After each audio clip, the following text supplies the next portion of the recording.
x moins 1. Donc voilà la factorisation du premier trinôme. Maintenant, la factorisation du deuxième trinôme. Alors, posons g de x si vous voulez. G de x égale quoi? Égale x carré plus 4x plus 3. Alors,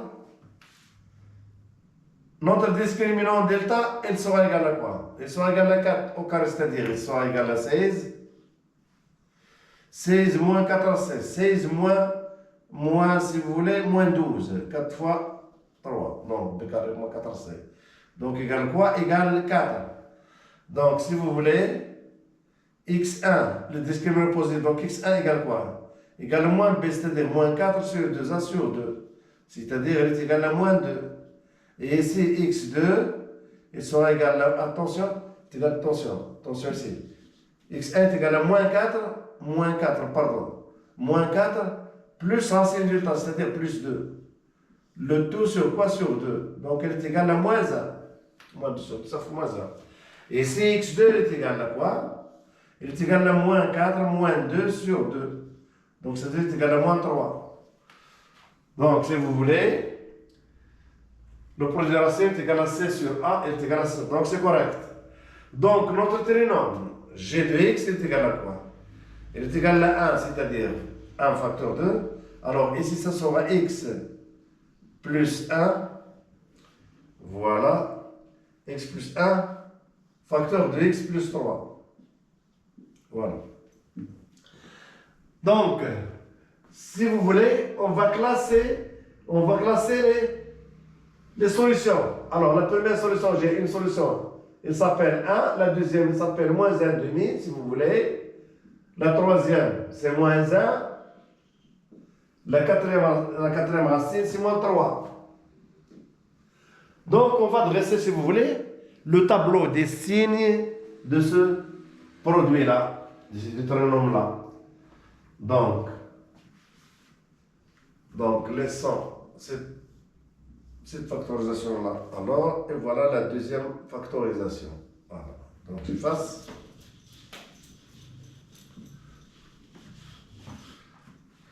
Donc, voilà notre tableau.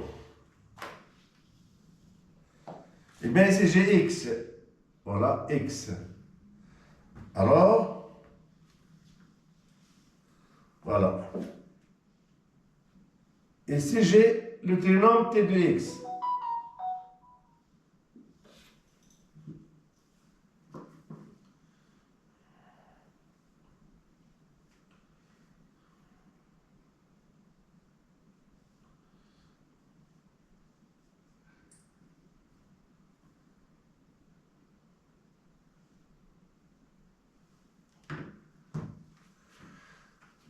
Voilà. Et puis, nous avons le trinôme, si vous voulez, g de x.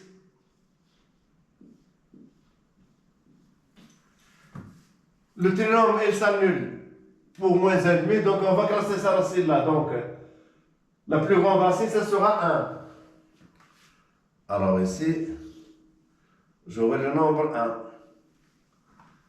La deuxième racine, ça sera moins 1,5.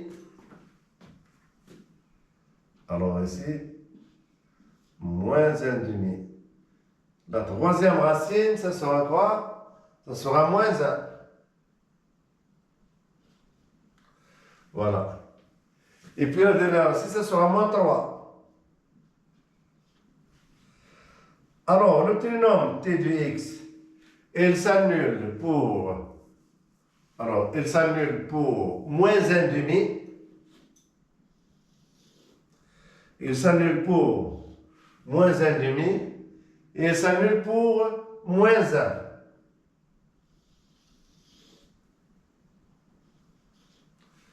Voilà. Maintenant, le trinôme g de x, il s'annule pour quelle valeur? Il s'annule pour moins 3.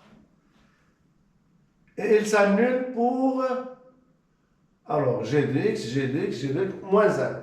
Il s'annule Il s'annule pour 1. Alors, voyons. G de x, G de x, G de x. G de x. Voyons.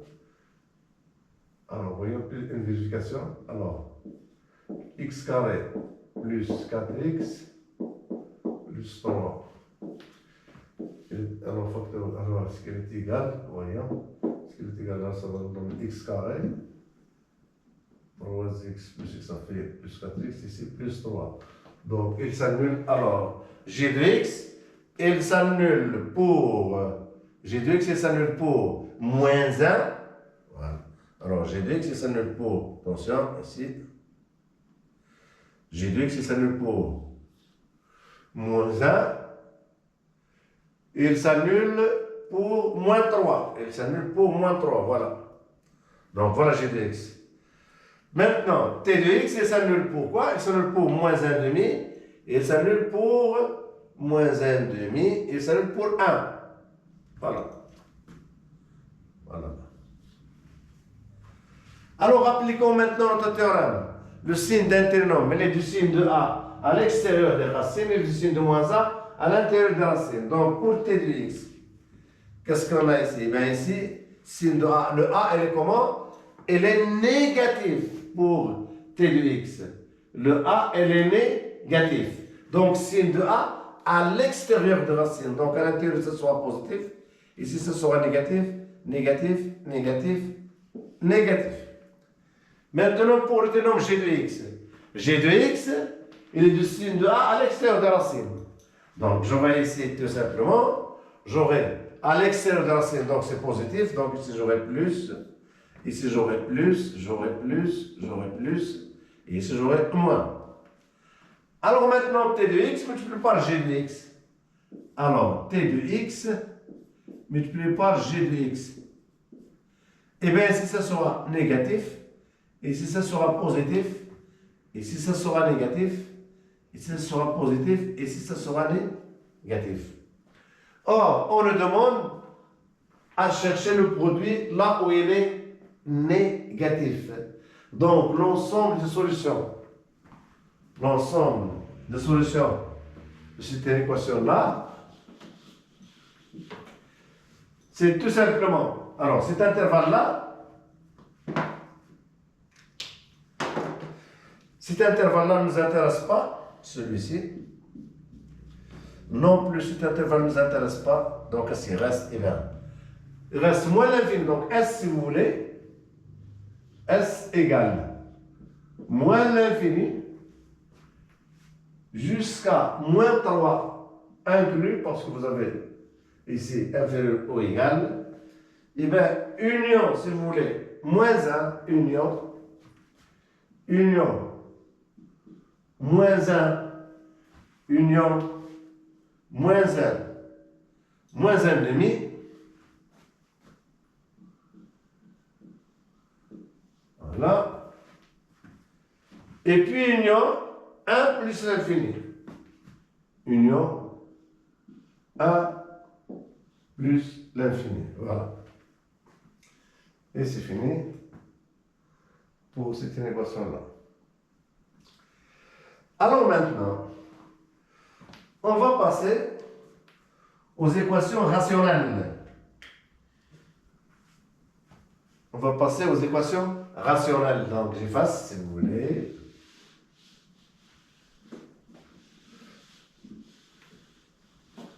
J'efface tout.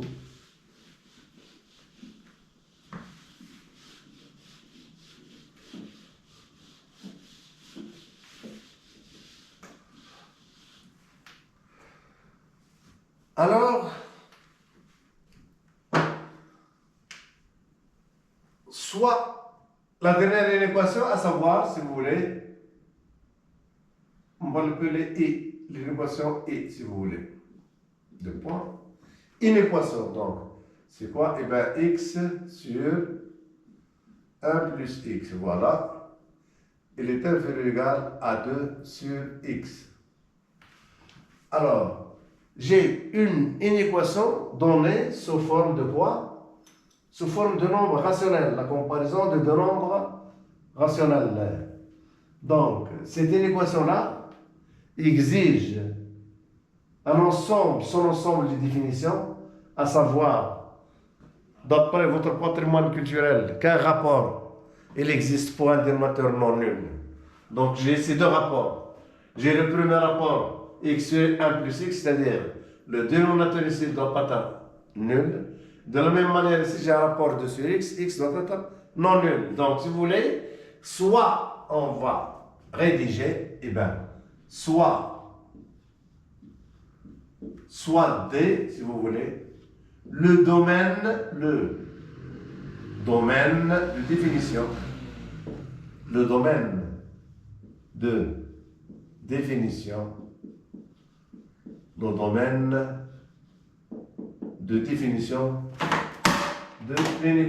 de l'équation de I.